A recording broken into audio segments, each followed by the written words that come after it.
I love it. I love it. Okay, so we are in week number 5 of a 6-part series called Clickbait. And what we're doing in this series is going back and putting ourselves into Jesus' world in the first century. Now, Jesus had some very strange interactions with people as he walked on this earth. He had some very bizarre interactions. And what can happen is those interactions can be difficult to understand when we look at them through 21st century eyes, through 21st century perspective, especially through 21st century Western perspective. Jesus' world was not very much like ours in some ways, and in other ways it was so much like ours, as we see when we study these texts. So what we're doing is we're going back, first century Jewish culture, and saying, what is going on in this text? And Jesus was asked some very complicated questions and had some pretty unbelievable answers. So what we're doing is they're saying, what were the unbelievable answers that Jesus had? What did Jesus say next? That's where Clickbait comes from. So tonight, we're actually returning to a passage in Matthew chapter 19. It was a passage I taught on about 3 weeks ago in Mark chapter 10. If you're looking at it, be like, I thought we just preached on this, Robin. Why are we're returning to it? Because this text is so dense and has so much going on within it that I had to do it over 2 weeks. Now, I wasn't going to do 2 weeks back to back. I'm not cruel, but there's so much density that we could do an entire 6-week series on just this text. One of the incredible things about the scriptures is that when we open them up and we seriously start to dig into them, they come to life, and we can spend years and years, possibly our lifetime, wrestling through and allowing the implications of a single verse to really get to our hearts. So to preach the same text, admittedly in 2 different gospels in the same series, is not that unexpected. Now, in our first approach through this, we were talking about marriage. What I was doing in that text is I was trying to draw out the implications of Jesus' discussion about divorce. And as you may remember, it wasn't really a discussion about divorce as much as it was casting a vision for marriage. And I tried to draw out and say, look at the vision, look at the potential, look at the beautiful thing that Jesus is painting in his picture of marriage. Tonight, I want to do it from a different angle. I want to do it from a different angle. The angle I want to look at tonight is, what are the implications of this text for those of you that are not in relationships? Now, I should emphasize that if you're sitting there going, well, I am in a relationship or I am married, therefore this message doesn't apply to me, I want to challenge your thinking and say, what you believe about people who are single is going to significantly impact and change what you believe about your relationship. See, what you believe about people's singleness influences what you believe about people's non-singleness or dating or marriage status, which is going to change your own relationship. So while this is a message on how we can learn to value and cherish singleness, it is actually a message on how we can learn to value and cherish all kinds of relationships. All right, so let's read Matthew 19. It should sound kind of familiar. Starting in verse 1. When Jesus had finished saying these things, he left Galilee and went down to the region of Judea east of the Jordan River. Large crowds followed him there, and he healed their sick. Some Pharisees came and tried to trap him with this question: should a man be allowed to divorce his wife for just any reason? Haven't you read the scriptures? Jesus replied. They record that from the beginning, God made them male and female. And then he said, this explains why a man leaves his father and mother and is joined to his wife, and the two are united into one. Since they are no longer two but one, let no one split apart what God has joined together. Then, why did Moses say in the law that a man could give his wife a written notice of divorce and send her away, they asked. Jesus replied, Moses permitted divorce only as a concession to your hard hearts, but it was not what God had originally intended. And I tell you this, whoever divorces his wife and marries someone else commits adultery, unless the wife has been unfaithful. Jesus' disciples said to him, if this is the case, it is better not to marry. Not everyone can accept this statement, Jesus said. Only those whom God helps. Some are born as eunuchs, and some have been made eunuchs by others.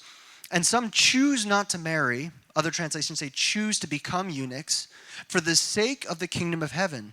Let anyone accept this who can. Let's pray. Father, as we dive back into this text from a slightly different angle this evening, I pray that you would give us a sense of attentiveness and a sharpness to allow all the depth that is in this passage to penetrate into our thinking, how we approach relationships, to penetrate into our hearts, how we feel about them, how we feel about purpose. God, that you would speak clearly through this text, that my words would not be a distraction, but that you would use me to faithfully and diligently explain what you have written in this passage. Amen. So when I talk about singleness, I would say there are three main categories that we can bucket people's singleness into.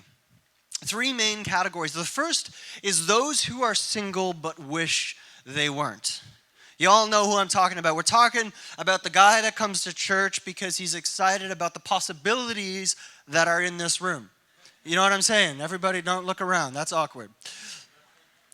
You know, we're talking about the person who's dreaming about their wedding day. You know, they're 14 and it's 2015 and they've got their wedding day mapped out for 2022. They've got it planned out. It's ready to go. They got the color scheme picked. Boom. Right? So this is universal. There are men and women that are just like, they hate the fact that they're single and they come to church to try and see what the possibilities are, and they're desperate for a relationship. So if that's one side of the spectrum, we got the other side of the spectrum, which is those that are like, ain't no way I'm touching a relationship. I like my freedom. I like the way my life goes. I like how things go. They definitely don't want children. Right? And this is sort of, they love the fact that they can travel and they can have their career and they can focus on their job or their studies. And singleness is just, man, it's such an opportunity to just make life more beautiful. Man, why would anybody want a relationship anyway?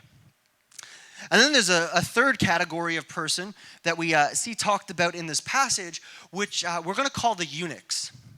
Now, I don't know if you're familiar with what a eunuch is. A eunuch is a person who is unable, usually physically, to have sex with another person, usually because they just can't, biologically cannot. That's what a eunuch is. Now, when they talk about eunuchs in this passage, we're going to return to it a little later on, but I want to get everybody on the same page because it's a little bit of a confusing or bizarre analogy. Eunuchs were people that served in the court of the king. And the reason they did that was that it was a primarily polygamous culture, which means the kings had many wives, many wives. And so this creates a problem if you're the king, if you're hiring male staff, because you're going to be like, well, I got lots of wives. I can't be everywhere all at once. This is going to cause trouble for me. So I'm just going to hire people that can't cause trouble for me. That's what eunuchs were. Their job was to serve the king because they were unable to threaten his many wives. That's what a eunuch is. Very ancient concept. What we need to do when we read this text, because you're like, what on earth could eunuchs and polygamous kings possibly have to do with my status as being single in the 21st century? Well, we're going to get into it tonight.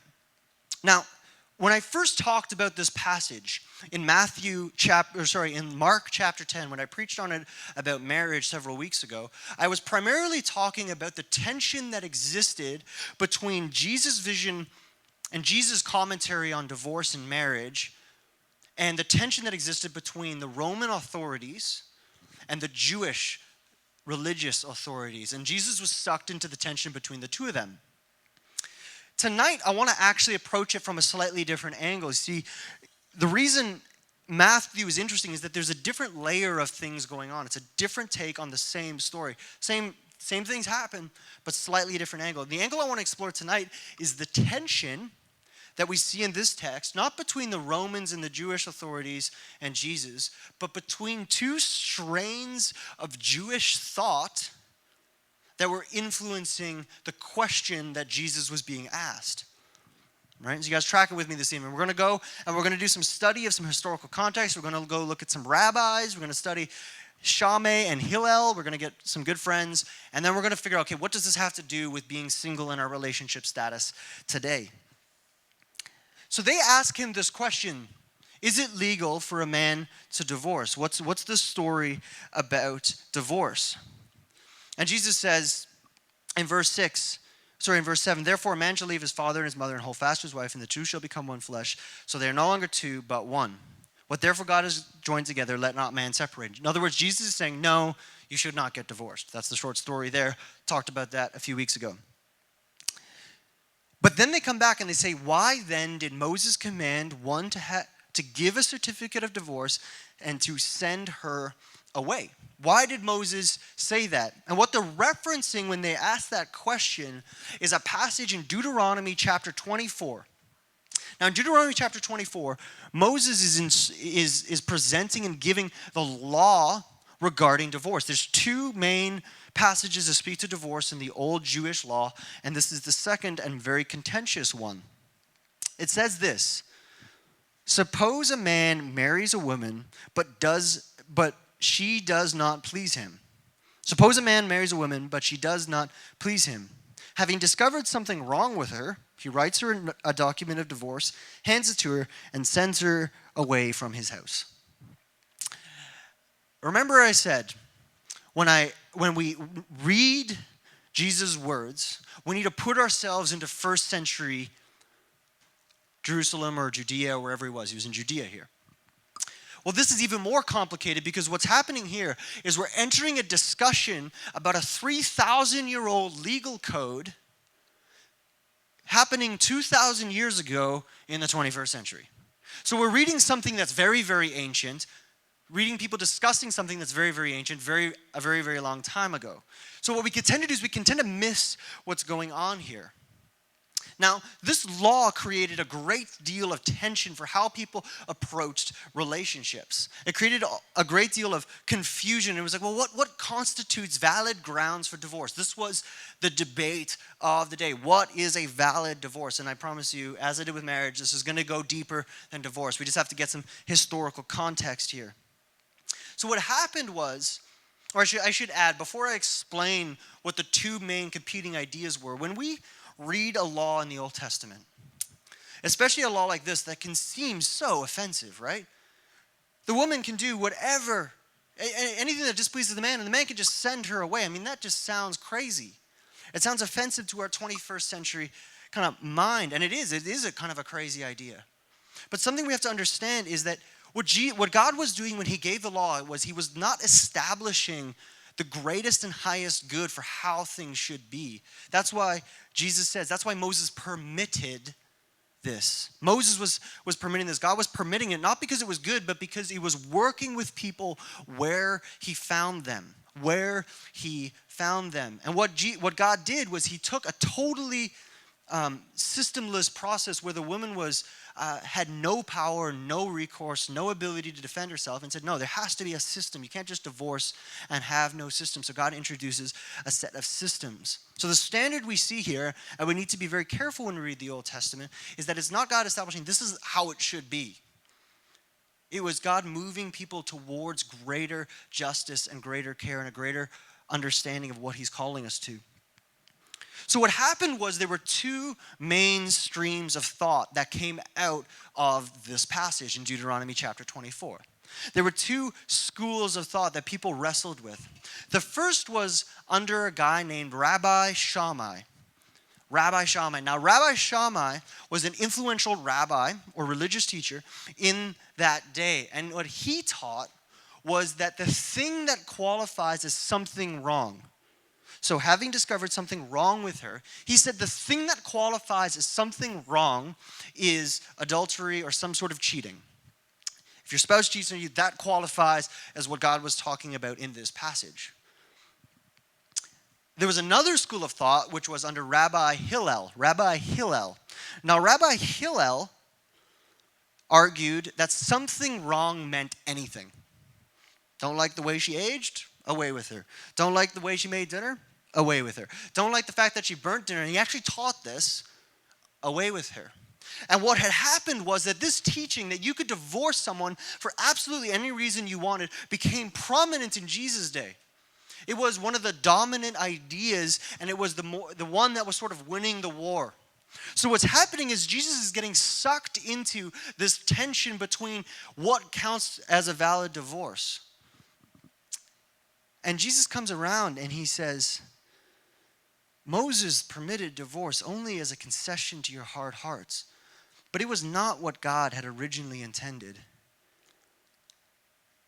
It was not what God originally intended. So what Jesus does is he raises the bar and he says, actually, divorce is not a part of it. These broken relationships is not a part of it. And he starts to outline this beautiful, lifelong, permanent commitment that is a marriage.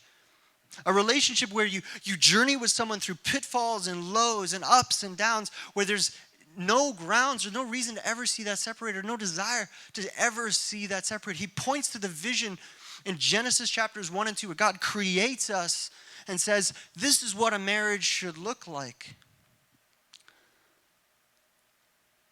So the question is, so we've talked about divorce, we've talked about Rabbi Hillel and Rabbi Shammai, we've talked about Deuteronomy 24 and some laws. What does this have to do with your relationship status right now?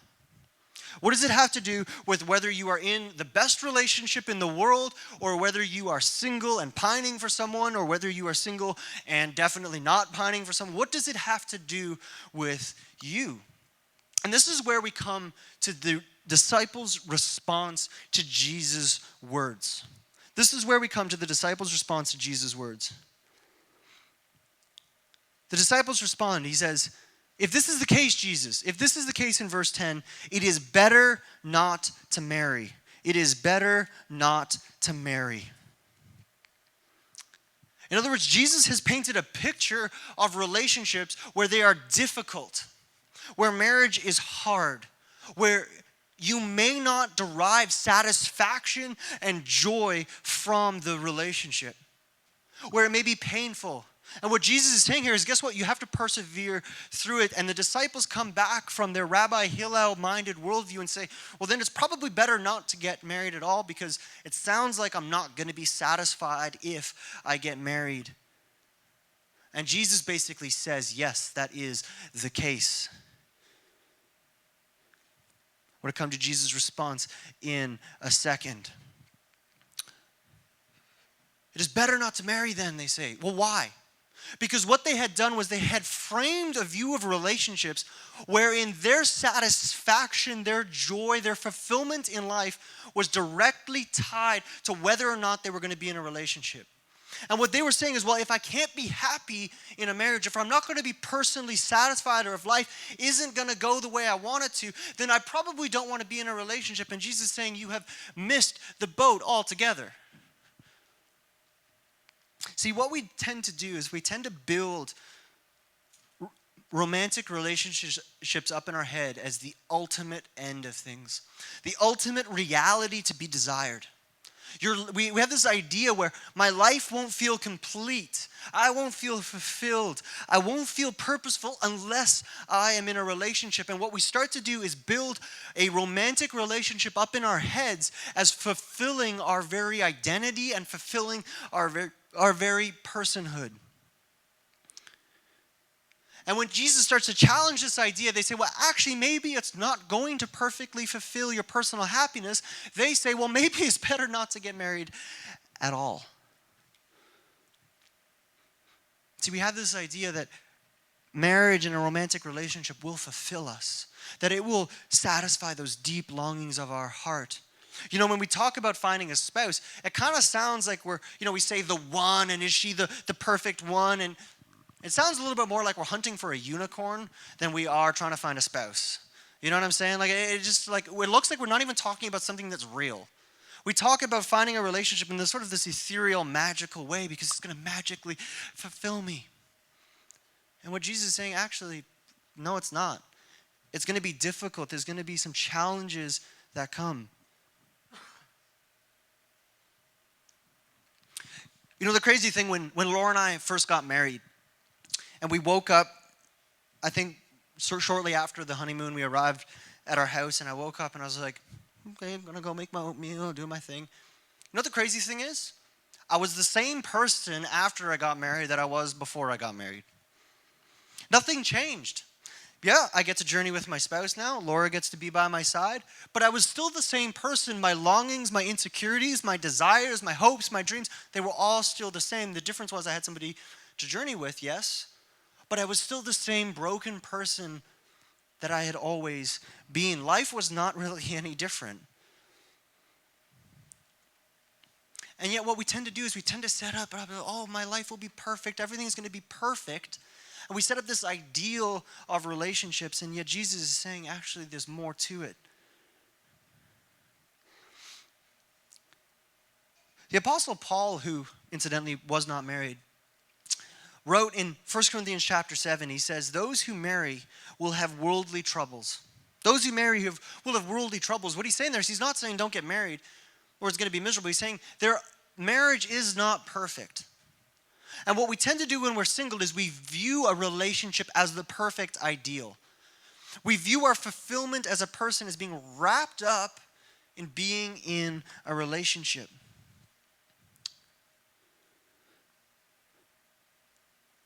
And what Jesus says, he says, no. You have to persevere through the difficult times. When that relationship is not bringing you personal happiness, you have to keep persevering. This would have been radical for them to hear.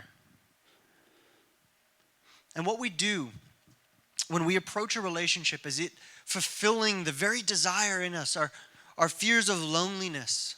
I think many of us can relate to feeling lonely. I'm a bit of an extrovert. Probably know that if you've met me. I love being around people. I hate going home. At the end of Lyft, Laura's like, can we go home, Rob? It's like 11 or 10:30. It's like we've been at it for like 8 hours. I'm like, there's people. I'm so excited. But you know what? I'm married and I can still feel very lonely sometimes. I can feel alone. And what we see is we say, well, relationships will be the solution, or a marriage will be the solution to my loneliness. And what we start to do is we start to build up this idea in our heads that if we were only in a relationship, we would not feel alone, we would not feel abandoned, we would not feel isolated, we would not feel purposeless, we would not feel directionless. But the problem is then when we enter into a relationship, we start to crush the person we're in a relationship with under the weight of that expectation. See, Laura is incredible. She is my dearest and closest, my best friend, but she cannot bear the weight of my expectations to fulfill me. Yes, she is my spouse. Yes, what God has joined together is a beautiful thing, but she ultimately will not be the solution to the longings of my heart. She will not bring the answers to my personal longings. And this is why Jesus says the call to marriage is a difficult one. Because the purpose of it is not to fulfill you entirely. It's not to solve all your problems. Now, the irony is that this cuts the other way, right? So we're talking about the people that are longing for a relationship. They build up expectation. They build up ideas. Maybe you're in a relationship and you can't figure out why the relationship isn't fulfilling that part of you. You can't figure out why you still feel lonely. And so you're like, well, maybe it's my girlfriend or my husband's fault. But then there's the other category of people who really don't want to be in a relationship, who really don't desire a relationship. You know what? They start to go through life and they say, well, you know, I'm really pumped to be single. I'm really enjoying it, you know. It reminds me of these BuzzFeed articles. If you're ever looking for good sermon content, BuzzFeed is like an endless supply of just really terrible ideas. I remember there was an article, 20 ways to take advantage of your singleness in your 20s, or 30 ways to take advantage of your singleness in your 30s. I don't know, 30 is the new 20, or I'm told. I'm clinging to it. And they say, well, you can focus on your career and you can become, you can go and travel more, you can have sex with more people, you don't have to commit, you can do all these things and you will find fulfillment because you have no obligations. What's interesting is that while Jesus is in this discussion, he places this incredibly high emphasis on marriage. And what we sometimes tend to do in the church is we tend to stop at Jesus' words about marriage. And we say, well, clearly there's the answer. Singleness is terrible. It's a bad idea. You should never desire to be single. So you should desperately long for a marriage relationship. And we can see that that was not what Jesus was teaching, despite it being an incredibly beautiful thing. But what Jesus starts to do is he starts to place an incredibly unique value and purpose on not being in a romantic relationship. I was doing some research for the sermon, and I came across a guy that was teaching on this passage, and he argued that Jesus was the first religious teacher in history anywhere in the world to teach that being single was just as valuable as being in a marriage relationship, and marriage usually means children in that context. And what Jesus came along to say was actually singleness is just as valuable as being married. But what we don't do is we don't keep reading to what Jesus had to say about it. He takes it to the next level. In verse 12 of chapter 19, not everyone can accept this statement, Jesus said. Only those whom God helps. Some are born as eunuchs, and some have been made eunuchs by others, and some choose not to marry for the sake of the kingdom of heaven. Let anyone accept this who can. Okay, it is a little bit of a weird passage. It's going to take some work, so we're going to work through it together. What's going on here? There's these three categories of eunuchs that he talks about. He talks about those that were born that way. Some have been made that way. That means they were castrated. Who knew Jesus said some crazy things? And some chose to be that way. And some passages say chose to be eunuchs. Others say chose not to marry. It was a metaphor. He wasn't literally talking about people that chose to become eunuchs. He was talking about people that chose not to marry. Now, in order to understand what's going on here, we have to return to the idea of what is a eunuch. Well, a eunuch's job was to serve the king. The eunuch's job was to serve the king. And the reason they could serve the king was because they were unable to have sex, because they could not be in a relationship. So the king's value on them was predicated on the fact that they could not be in a relationship. And yet Jesus goes and he takes this metaphor that they would have understood in first century Judea, that's very bizarre to us, and he takes it to the next level. He adds this line where he says, some choose not to marry for the sake of the kingdom of heaven. What he's saying here is that, yes, a eunuch derives their value from the fact that they cannot be in a relationship. So they serve the king. And what Jesus says is if you are not in a relationship, you have the opportunity to serve a king who will value you in whatever state you are relationally. He is saying you are valuable to the king, to the creator of the universe, regardless of your relationship status. To understand how significant this is difficult because it's so wrapped up in first century ideas. Jesus was introducing the idea that if you are single and you don't get married and can't have kids, you are valuable, you have purpose, you have an opportunity. But what Jesus does here is he ties that value, that purpose, that opportunity to serving the king. And this is the thing. He says your value comes from the kingdom that you serve. The kingdom that you serve. And the question I have for you, if you are single or if you are in a relationship, is what kingdom are you serving? Who's the king of your life? Because that is the question that will answer where you derive value from in your relational status. See, we all serve a king. For many of us, it's the king of our careers, or the king of consumption, or the king of, get this, having lots of sex. We're going to come to that in a second. Or the king of me. And what Jesus says is you are valuable as you start to serve a king who says you are valuable in the kingdom of heaven. Some choose not to marry for the sake of the kingdom of heaven. See, the value of singleness is not that you can live a carefree life to see your own life accelerated. The value of singleness is that you can serve and be a part of a kingdom that says you are valuable automatically because of who you are. So the invitation is to say, come wherever you are, in whatever status you are, come and find purpose in serving and being a part of this kingdom of heaven. See, on one hand, Jesus is saying marriage and a relationship is not ultimately about your personal happiness. So your singleness is not ultimately a question or about your personal happiness. It's about the king that you serve. See, we so often think that if I just serve me, if I chase personal happiness in a relationship, I'm going to be fulfilled. And if I chase personal happiness in serving myself and my career ambition, I'm going to feel fulfilled. And what Jesus is saying, no, is you need to come and serve a king who is bigger, a vision that is greater than yourself. So in 1 Corinthians chapter 7, Jesus comes along and Paul expands and he says, an unmarried man can spend his time doing the Lord's work and thinking about how to please him. But a married man has to think about his earthly responsibilities and how to please his wife. His interests are divided. In the same way, a woman who is no longer married or has never been married can be devoted to the Lord and holy in body and in spirit. See, if you are single, you have an abundance of time, energy, and resources available to you. Time, energy, and resources that you can spend on yourself or you can spend on something and a vision bigger than yourself. And the invitation here is to serve something bigger than you. See, Jesus was the ultimate example of this. When Jesus says, hey, you can come and serve the kingdom, he's saying, hey, look at me, I'm doing it. So if you're saying, I'm single and I don't know how to serve the kingdom of heaven, what I would suggest is go and look at what Jesus did. He served the poor.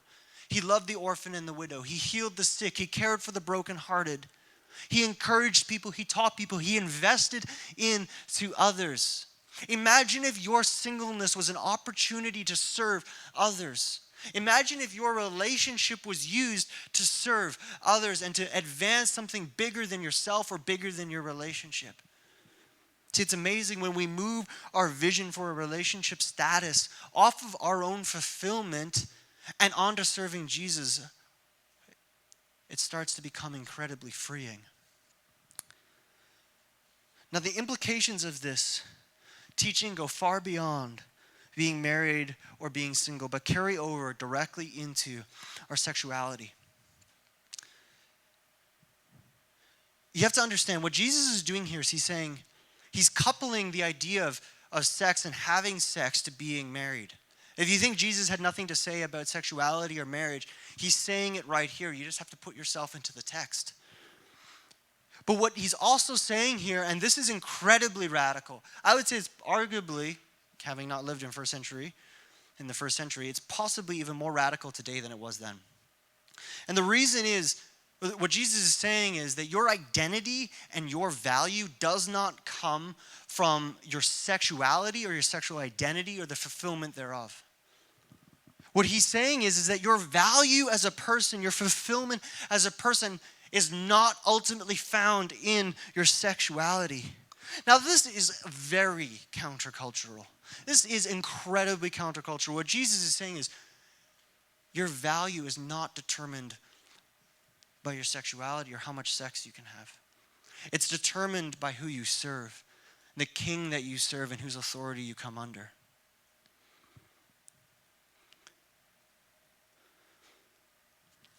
What we have done in our culture is we've made sex to be the ultimate thing. It's a good thing. It talks about it here when Jesus references Genesis 1 and 2.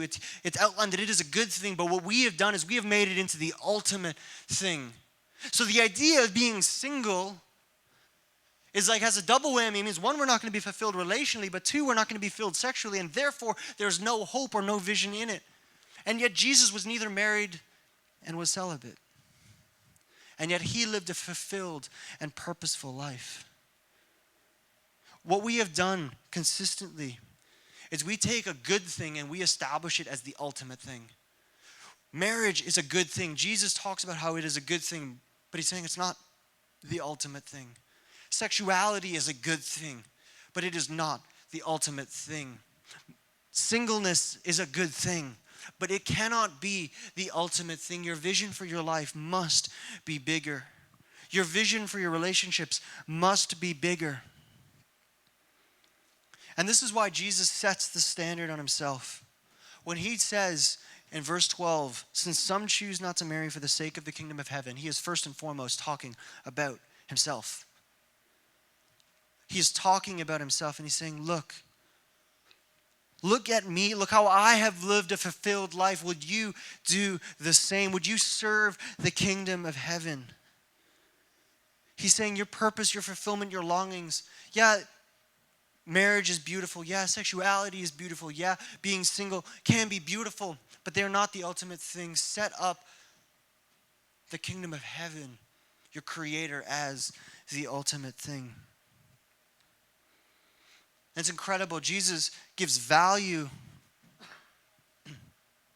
to marriage. He gives value to singleness. He gives value to sexuality without it becoming the definition of who you are. So my question tonight is, what are you doing if you are single with your singleness? What are you using it for? You have time, energy, and resources. What are you spending them on? If you're in a relationship, what is your relationship for? If you're married, what's your marriage for? If you're dating, what is your dating relationship for? Who are you serving? What king are you serving? Because Jesus is saying it doesn't matter what status you come in, would you serve the kingdom of heaven, and I will give you value, I'll give you purpose within it. Is your relationship pushing you, or are you trying to pull from it purpose and meaning? Is your singleness becoming a tool that you can use to serve and find joy as you serve others, or is it becoming something that depresses you because you wish you had something you don't, or something you're squandering because you're trying to find fulfillment in experiences?